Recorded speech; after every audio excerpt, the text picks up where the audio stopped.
Good evening, everyone.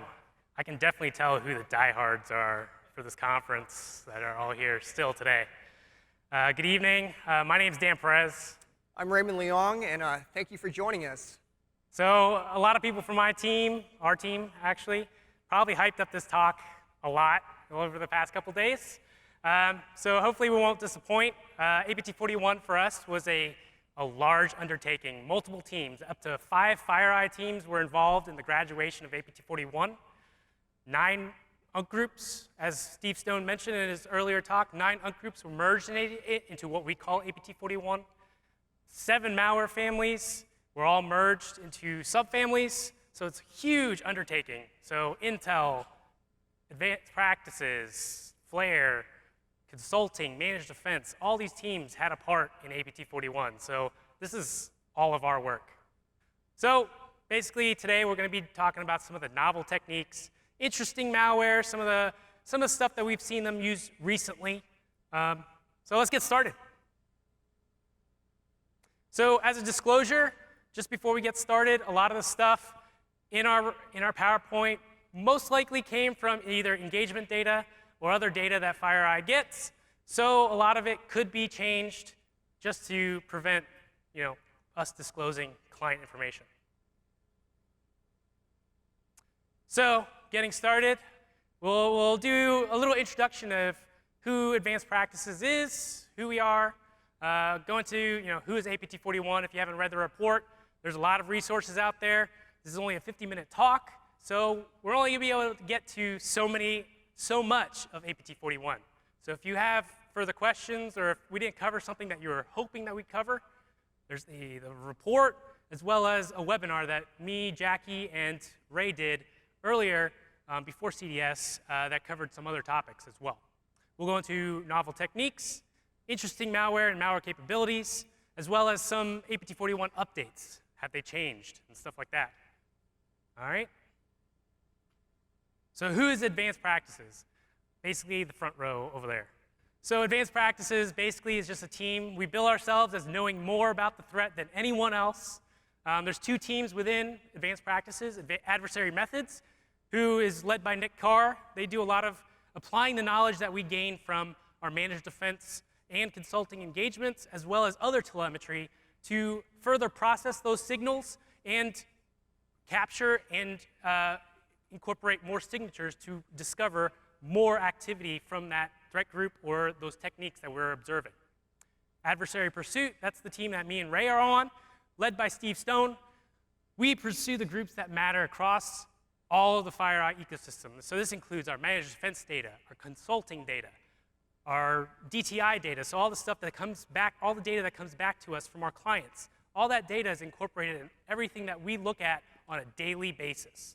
Our team is specifically tasked with providing direct support to consulting and managed defense on a daily basis whenever we have a client IR or client CA or compromise assessment or incident response, if they need or if they see any historical or active threat actor activity. So we provide that direct support in order to attribute the activity, create malware families, make sure that detections are in place to discover more malware, and make sure that our clients that weren't part of that attack are actually protected as well. So let's get started with the good stuff, APT41. APT41 is a Chinese cyber threat group that FireEye has tracked since 2012. They carry out both state-sponsored espionage activity alongside financially motivated operations, likely for personal gain. Before we start, we want to share some statistics to provide some insight into FireEye's knowledge into this threat group. Since 2012, FireEye has conducted 44 managed incident responses or managed defense investigations, and Dan and I have had the opportunity to support several of these. We've had 45-plus malware families identified towards APT41, a mix of custom tooling as well as publicly available tools. 46 email addresses used either in spear phishing campaigns or for infrastructure creation or maintenance. Close to 2,000 attributed files. These are files created by APT41 or used exclusively by them. and over 100 missions.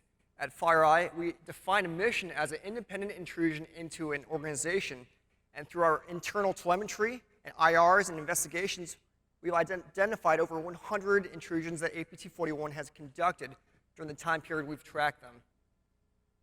Our first intrusion was in March 2012, and they're actually active as of this month. That we should have updated that slide. And we've tracked 28 code signing certificates they've used to sign their malware in their operations. And through tracking their TTPs at clients, we've identified a mapping to 86 different MITRE attack mappings. APT41 has targeted a wide array of industry verticals. Starting in 2012, they began their operations against the video game industry for financially related targeting. The operations there consisted of targeting and trying to obtain the in-game virtual currency, as well as the code signing certificates used to sign their malware and follow-on operations. In 2014, they began espionage-related targeting high-tech, healthcare, intergovernmental, and industrial conglomerates to steal information, and intellectual property theft. 2017 was our first confirmed instance of APT41 supply chain compromises, compromising legitimate software companies and trojanizing legitimate code with malicious code that then infected that client's or organization's customers and user base. In terms of espionage-related targeting, we've seen a shift over the recent years to targeting more upstream data sources and organizations such as telecoms. The targeting there started to focus more on more targeted surveillance against specific individuals. In telecoms, we've identified the exfil of call data records and SMS texts of high-ranking individuals. For financially related targeting, it stayed fairly consistent with a primary focus on the video game industry. Next, we want to highlight some novel techniques that this group has used. FireEye, through tracking this group for almost 8 years, has identified a deep understanding of this group's techniques, but we want to highlight a couple key ones in our presentation. Dan will talk about supply chains, compromising software companies, and injecting malicious code into their legitimate executables. System-specific targeting, using unique environmental values to key their malware or create guardrails so that malware only functions on that system. And if the researcher or analyst isn't aware or familiar with those protections, they wouldn't be able to identify and decrypt that second stage payload, identify the command control server it's communicating to, as well as a range of other critical host-based and network-based infrastructure important for that investigation. The use of TeamViewer as the initial entry point into the intrusion. And then also some interesting actions on targeted systems that we've observed over the course of our investigations. On the right-hand side is the full attack lifecycle, broken down by TTPs and malware, that were available in the FireEye report published in August. So for a deeper dive, we recommend referencing that report. So the first novel technique that we'll go through is the supply chain compromises. So these have been pretty high level throughout the last couple of years. We'll go into them a little bit more in depth. So we believe that they've started some of the supply chain compromises at least going back to 2014, and as recent as July of 2018. So just going into a little bit more in depth. So we believe APT41 may have been started their supply chain compromises as early as 2014 with a gaming developer where they trojanized legitimate installers for Path of Exile, League of Legends, and FIFA Online. You see the asterisk there because we still have unconfirmed whether or not APT41 was actually the threat actor that did this supply chain compromise. Though we do have some direct intelligence that supports the fact that it is possible that this activity was most likely them. It just hasn't made it into our group merge in order to get into the APT41 group. In 2017, the largely known Piriform or CC Cleaner supply chain compromise that was highly publicized, which was trojanized with a malware sample that we call Dirt Cleaner. Also, this one was unconfirmed by FireEye. We like to confirm everything that is, public intelligence, just because we like to do our due diligence and make sure that we're not attributing something that is not actually part of that group. So this group is still part of like a separate uncategorized group, but we do suspect that it still has some similarities to the other stuff that we're actually seeing by APT41. 2017, also the very highly leveraged NetSerang, which uses a lot of network software management. They were also Trojanized, their installer was also, or one of their DLLs was actually Trojanized with what we call poisonplug.shadow. Poisonplug is a very modular backdoor that APT41 has leveraged since at least 2016. 2018, we had the ESET report that came out that mentioned the supply chain compromise of a gaming developer that develops Infestation, Point Blank, and also a video game platform. This video game developer was actually Trojanized with a malware family we are tracking as Crackshot. And Ray will go into some more details as to what Crackshot is in a little bit. That last bullet there, a loss link, is a tool that we believe is being leveraged by APT41 in order to Trojanize the installers for some of these high-profile supply chains. We call it loss link. We'll go into it in a little bit later. It's a very interesting tool. We believe that they're compromising the development environments for these specific games or software developers in order to gain access to their installer file and compilation to actually Trojanize it at development time of that sample. Next are system-specific targeting. We talked about how APT41 uses various techniques to key their malware or create guardrails to that specific system, frustrating and hindering analysis. So we'll go into the data protection API encryption method they use, volume serial IDs, and then we'll talk about how our friends in Flare were able to come up with custom solutions to bypass these protections. So the data protection API is a Microsoft crypto API that aims to tie the specific encryption key to either that system or a user on that system. So when a file is encrypted with the data protection API, that file usually can't be decrypted unless there's access to that system or a user on that system. So APT41 uses with their high noon malware. There are like two main components, the loader and the payload. And when the payload was dropped to disk, it was encrypted with the data protection API. When our consultants retrieved these artifacts and began to analyze it, we saw it was encrypted. Through analysis of the loader, we saw a call to crypt unprotect data. And that's the API call to retrieve to begin the process to decrypt using data protection API. So we realized data protection API was in place, and from there we took several actions. First, we were able to identify whether this data protection API key was tied to either the system or the user, and we retrieved the requisite artifacts there. Next, we then decrypted it using a public library called dp-api-ck, and we were able to then retrieve the payload, decrypt it, identify the C2 infrastructure, identify persistence mechanisms, and a wide range of other host-based and network-based details that helped in that investigation. And one of our consultants, Bart Englot, gave an excellent technical deep dive into the Data Protection API Black Hat 2017, speaking to not just how threat actors use it, but also how we at Mandiant have used it. And at client engagement, active XOR was occurring. The threat actor was stealing files from this client, but the client wasn't ready for remediation yet. So Mandiant used the Data Protection API to encrypt these files, so when the threat actor stole these files, they got encrypted files. And by the time they realized it was encrypted, if they realized, even if it was Data Protection API encrypted, the client remediated, contained the environment, and they no longer had access to the environment to retrieve those necessary artifacts to decrypt their stolen goods. Next are volume serial IDs. These are unique 4-byte hex values that are assigned to the drive during creation of a file system. So they're relatively unique. And APT41 has used these by keying their malware using the volume serial IDs. And how usually this would work is there's first-stage malware. It enumerates the infected system and returns the volume serial ID to the command and control server. If that victim was whitelisted to receive the second-stage payload, a payload would be encrypted using RC5 with a volume serial ID as a seed value and then put into a dropper. That dropper would then be delivered to that infected system. That dropper would then enumerate the system, retrieve the volume serial ID, and use that as an RC5 seed to an RC5 key to then decrypt the payload. So that's critical because unless that malware is running on a specific system, it's not going to decrypt properly, and it's not going to execute. So it hinders analysis and frustrates forensics.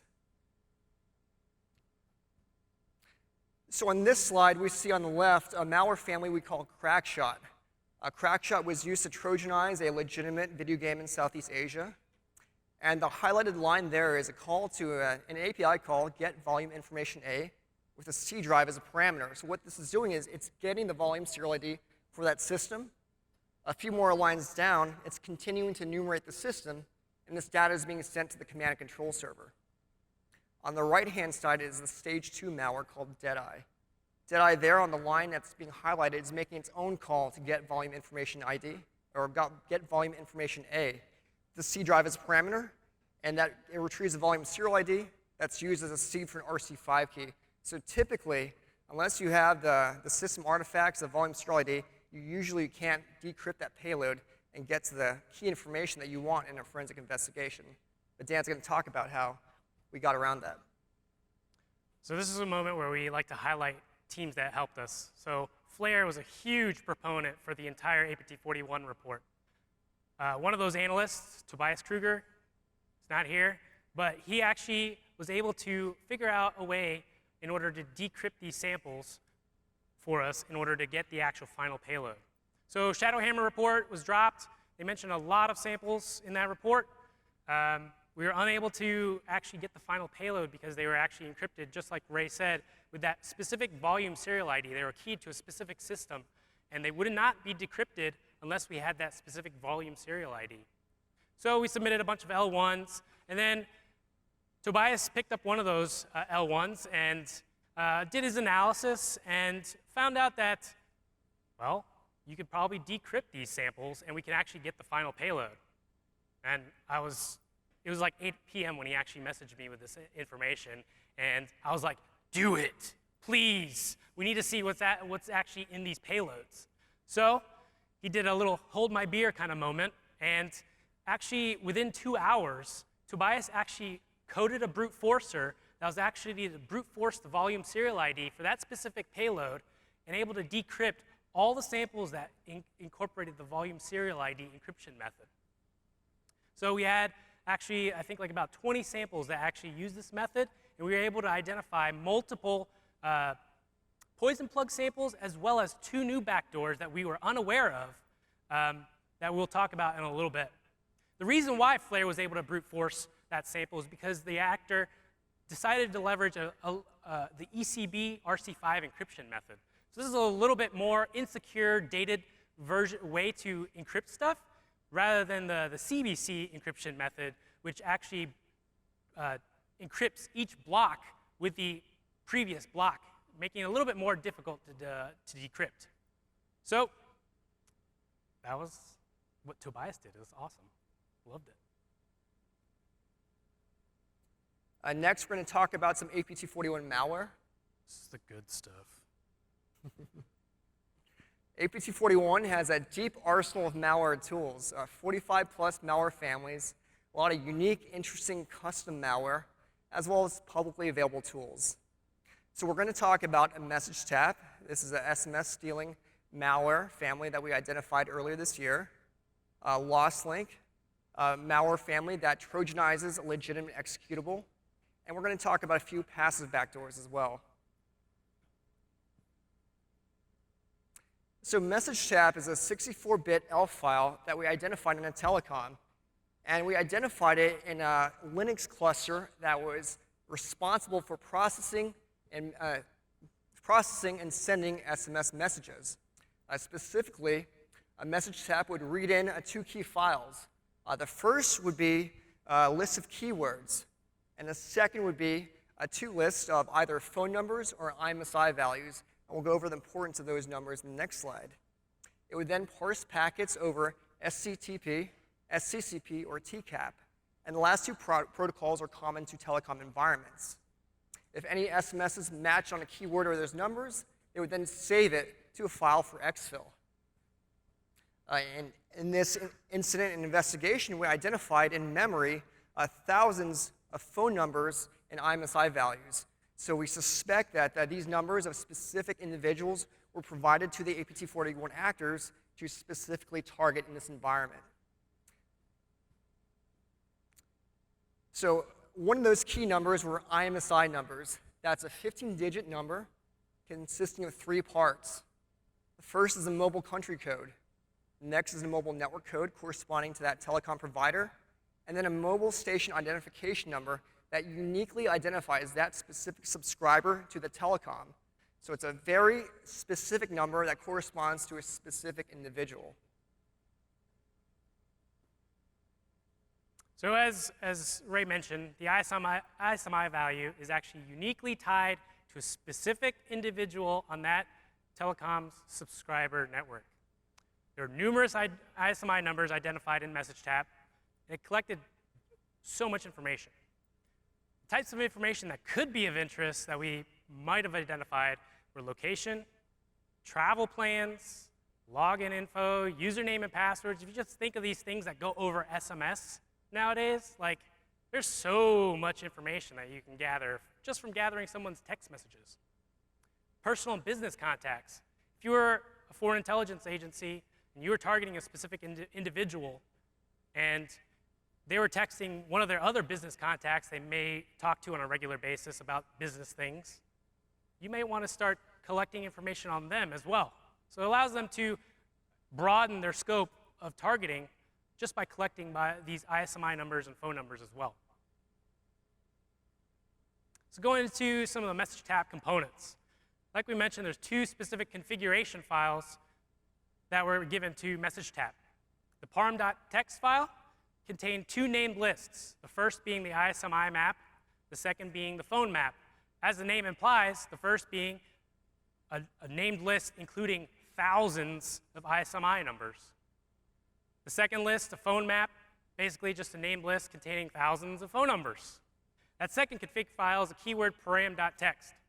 So this text file that was given to MessageTap was provided by APT41, which included a number of keywords the attacker was specifically interested in to collect information from. So these words could include bomb, terrorist, specific heads of state, things of that nature.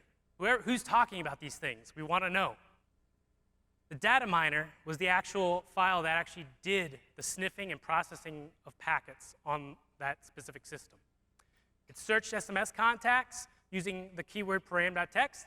If it found a hit, it saved those files to a CSV file for the attacker to exfiltrate later. Same thing with the specific values listed in the ISMI and phone map. If it found any hits for any of those numbers, it would save any of that output to a specific CSV file. Now, the interesting thing was if the attackers coded in a way to basically troubleshoot their malware. If, for whatever reason, MessageTap failed to parse a specific SMS message, it would dump that file to disk and allow the attacker to basically troubleshoot MessageTap and incorporate any changes if they needed to for the future. The interesting thing about the config files is once MessageTap was installed and loaded on the host and these files were in memory, it deleted those files from disk so that there was no reference as to who they were actually targeting. We were only able to get that information based off of doing memory forensics on the host. So next is a graphical representation of what Dan and I have been sharing. So we'll start at the top right. So MessageTap takes in 2 input files, the first taking in a list of keywords, and the second taking in 2 lists of IMSI numbers and phone numbers. MessageTap will read this into memory and delete those files from disk. It will then parse the network traffic across those SMS servers, identifying any messages that hit on either the keywords or the numbers, and saves it to a CSV file for exfil. So Lost Link, as mentioned before, is a very interesting tool. It was mentioned very briefly in the Kaspersky Shadowhammer report. They didn't give any hashes or anything like that, but we were able to find it just based off the file names that they were given.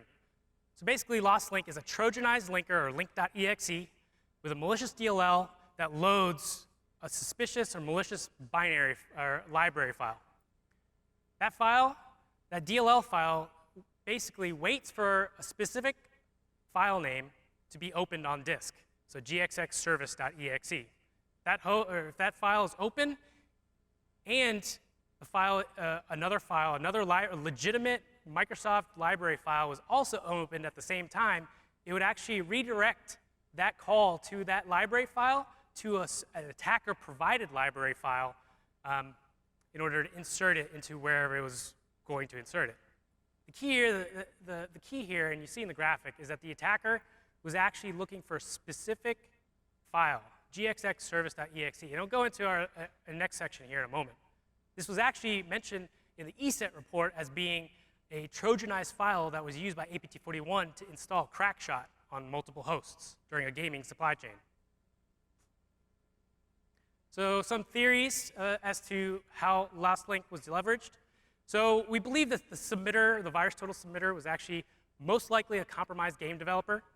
We haven't seen it in use, but you can infer the fact that APT41 most likely went straight to the game developers, compromised their network, moved laterally, found themselves on a development box for a developer, and was waiting for that developer maybe to update some installer file and do some programming. You know, the games usually have regular updates, so one of these updates, and basically was waiting until that specific file was open in order to Trojanize that library at compilation time. So basically, APT41 went straight to the source. They didn't have to spearfish anybody, other than that, probably that gaming developer. They didn't have to spearfish anybody else. They just waited until that game developer sent out that installer file and Trojanized whoever installed that particular file.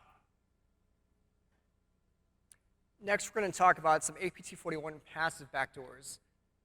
Passive backdoors differ from a traditional backdoor in that a traditional backdoor will actively beacon to command and control server, and with the right signatures and detections, they can be easier to detect.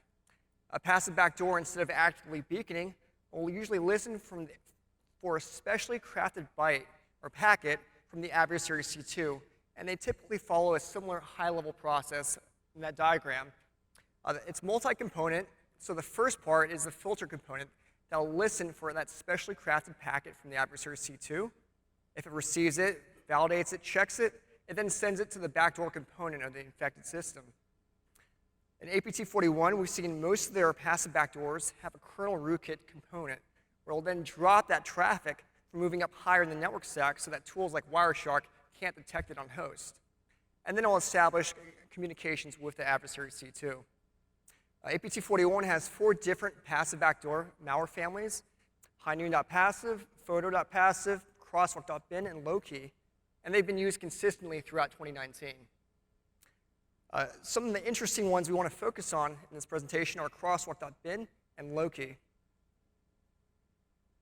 Crosswalk.bin was identified in a client environment this fall, and it's a passive backdoor that communicates covertly with a C2 to receive tasking and additional payloads. The covert communications channel is implemented by a kernel driver, and incoming covert packets are dropped by the driver network filtering software so that the network monitoring software on the host can't detect this communication, and a user mode shellcode component implements the backdoor. So next is a graphical representation of the components and the execution chain to better illustrate what's happening. So first, on the left is a parent dropper. This will drop, decode, and decompress an in-memory loader that loads into memory. The in-memory dropper will escalate privileges, establish persistence through the creation of a service, and decode and drop a kernel driver and user mode shellcode to disk. And it'll then timestamp those 2 components to match that of kernel 32 DLL on the system. The kernel driver will first disable any kernel debuggers attached to the system. So if someone's trying to analyze it, reverse engineer it, a little bit more frustrating. Next, it implements 2 firewall-level filters. First, the Windows filtering protocol to identify that specially crafted byte or packet. Next, it uses the WinSock kernel API to send packets to that adversary C2. It'll then inject the user mode shellcode into svchost.exe, and the user mode shellcode will compute a checksum of itself to ID any modifications such as if there's a software breakpoint on the shellcode, if someone's trying to debug it, it'll identify it and won't execute properly. It has the ability to enumerate the system, proxy traffic to another infected host, and also download and manage additional components. It implements AES encrypted comms with the C2, and it utilizes the kernel driver to perform the actual communication with the C2 through input-output control requests.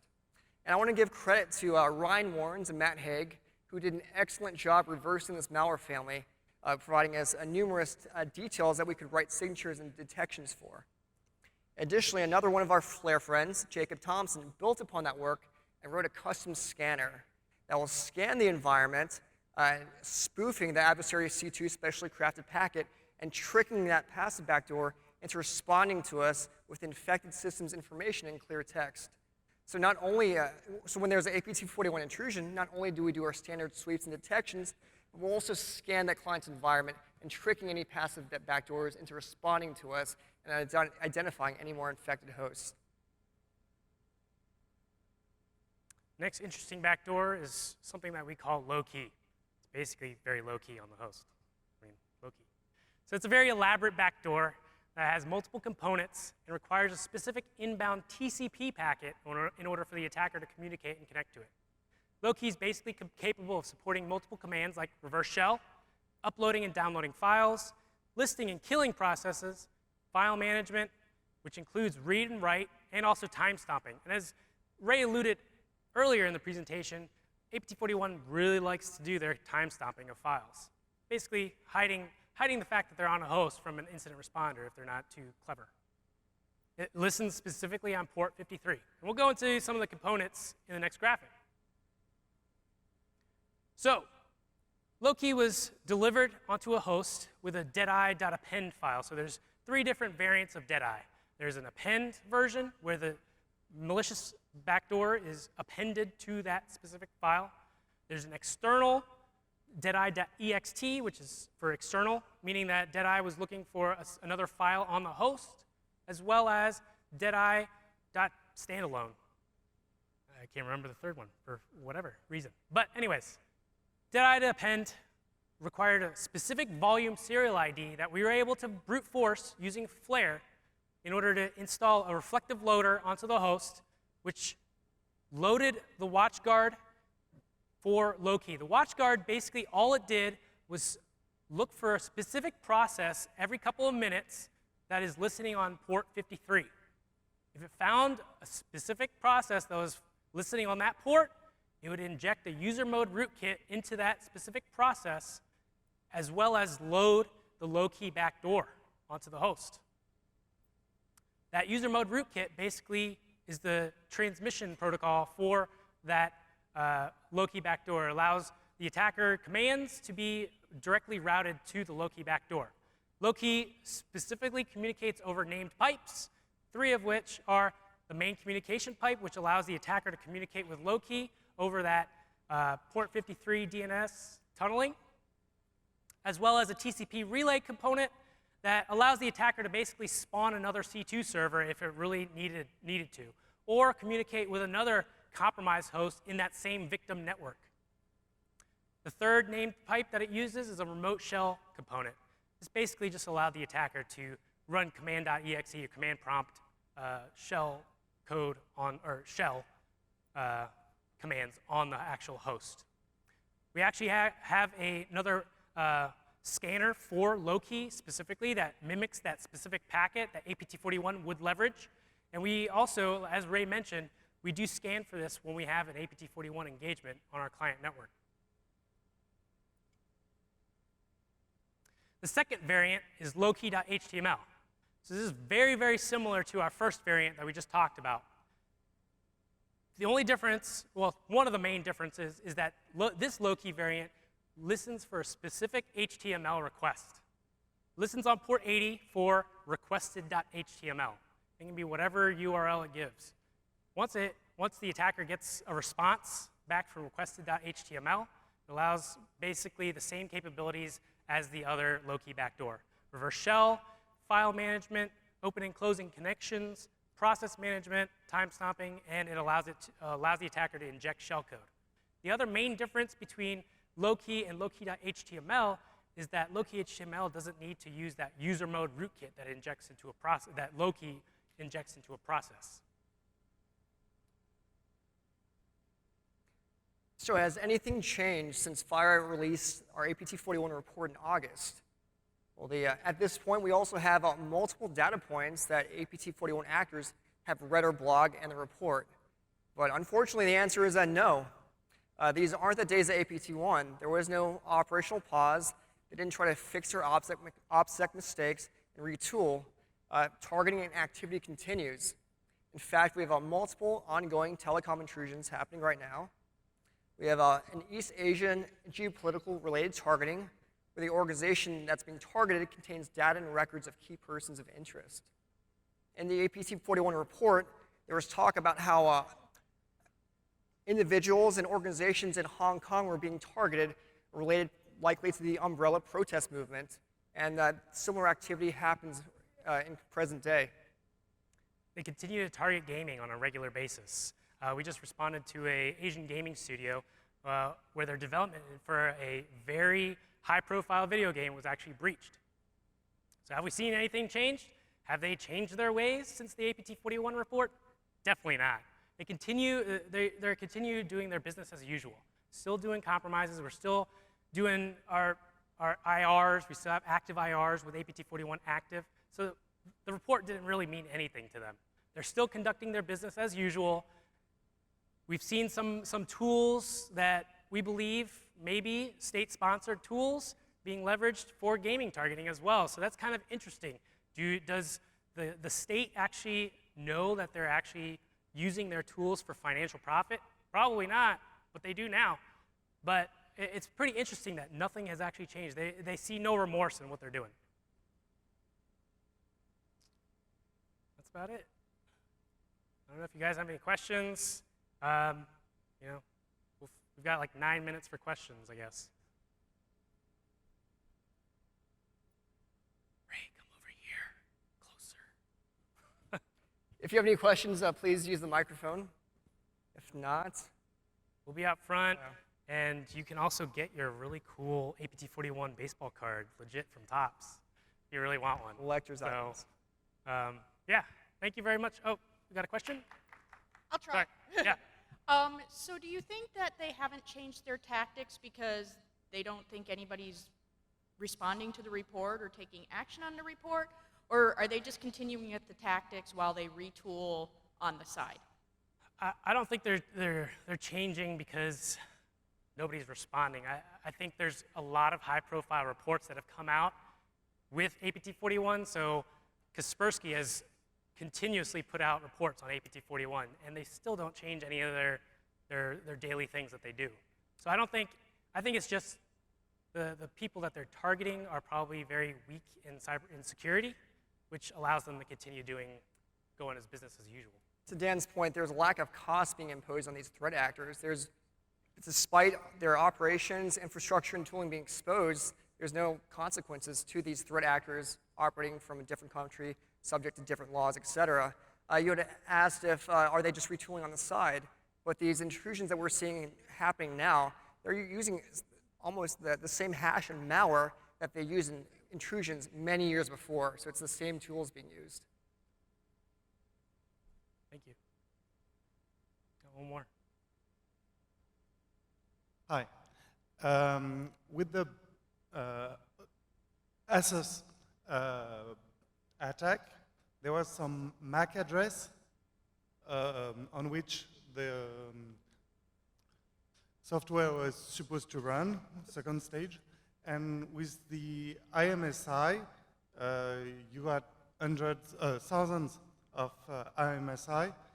Have you been able to see some industry or specificity in the targeting by those lists of final targets?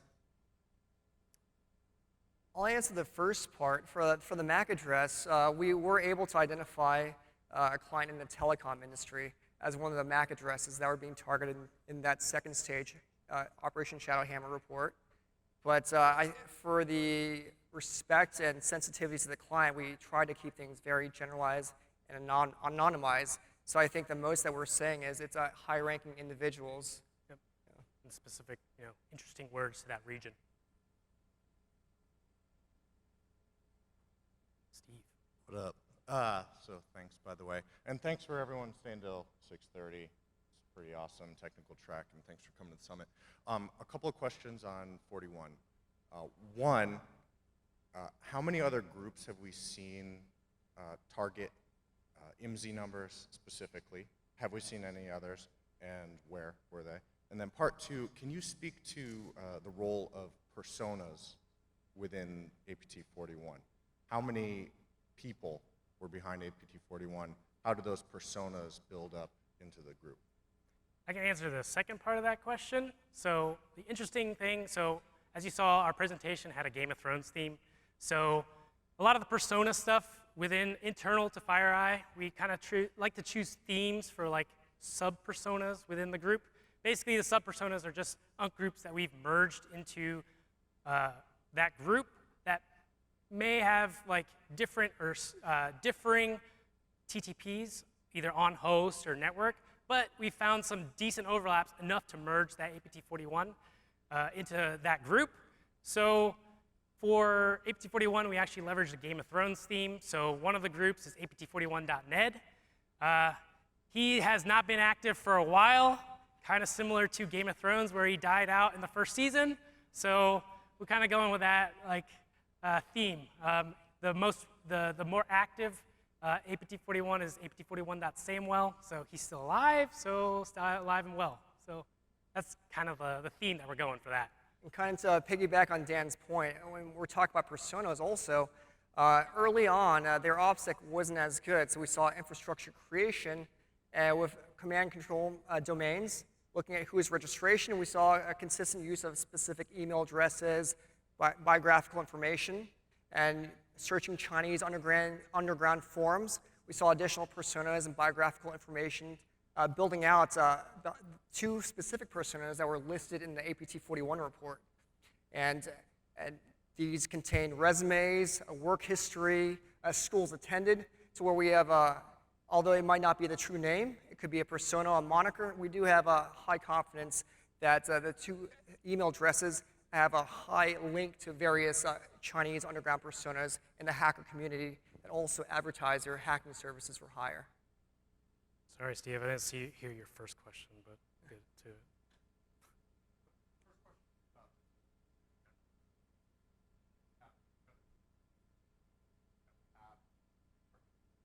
MZ. Oh,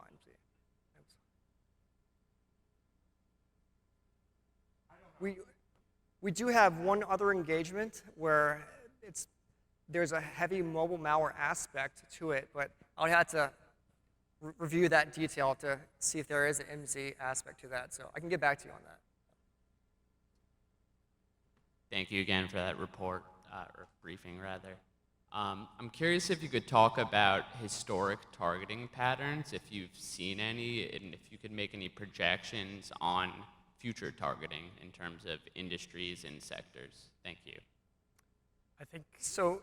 Nalani and Kelly actually gave an excellent talk about Chinese targeting trends and where we see that going in the future. So over the last few years, we've seen a shift to more upstream targeting, organizations containing data such as telecoms, obtaining strategic access into these environments. So it's a little bit of shift from direct, noisy intellectual property theft into obtaining access as well as obtaining records and information of specific individuals of interest. So on our side, we've seen high-ranking individuals of interest for geopolitical reasons, and Chinese targeting in general. There's also open source reporting, a great report put out by Google's threat analysis group of targeting of Uyghurs in the Xinjiang region, and et cetera.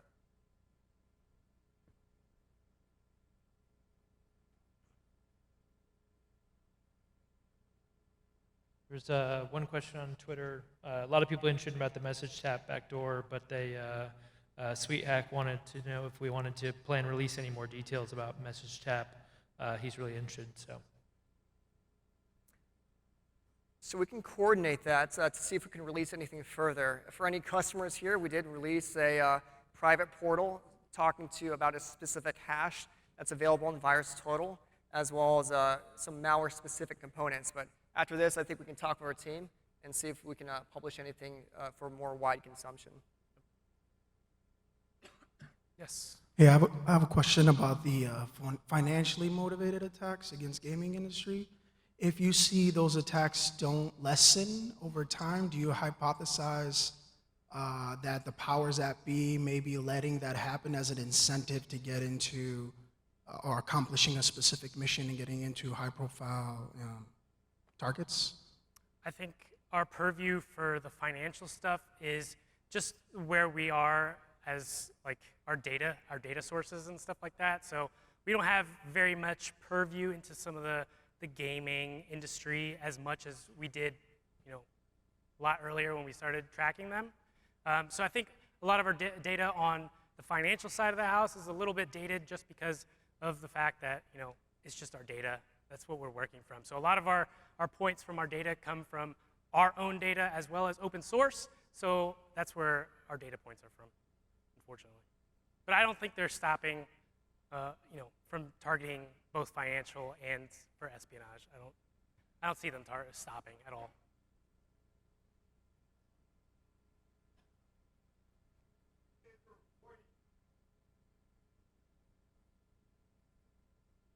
Not that my purview, not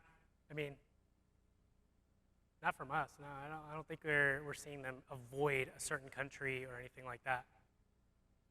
I think the interesting countries we would expect to see them avoid, we don't necessarily have visibility or telemetry into those countries. And that was my answer as well to your question. Yeah.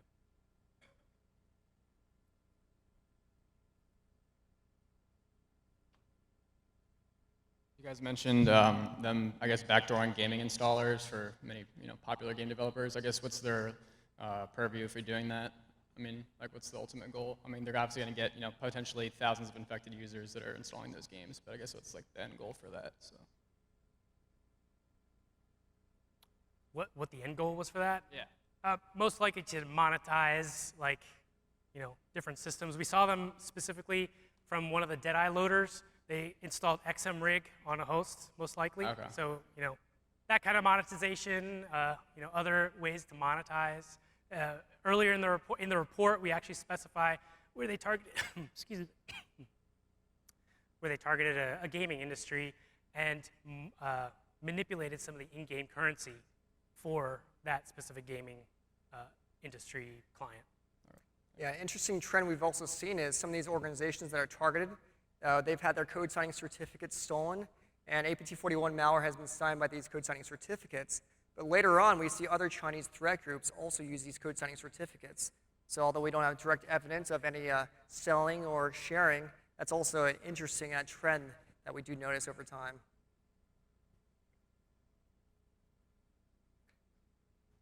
I think that's it for a time for questions, but please feel free to come by and ask us any additional questions. And thanks so much for sticking around for the last presentation. Yeah, thank you.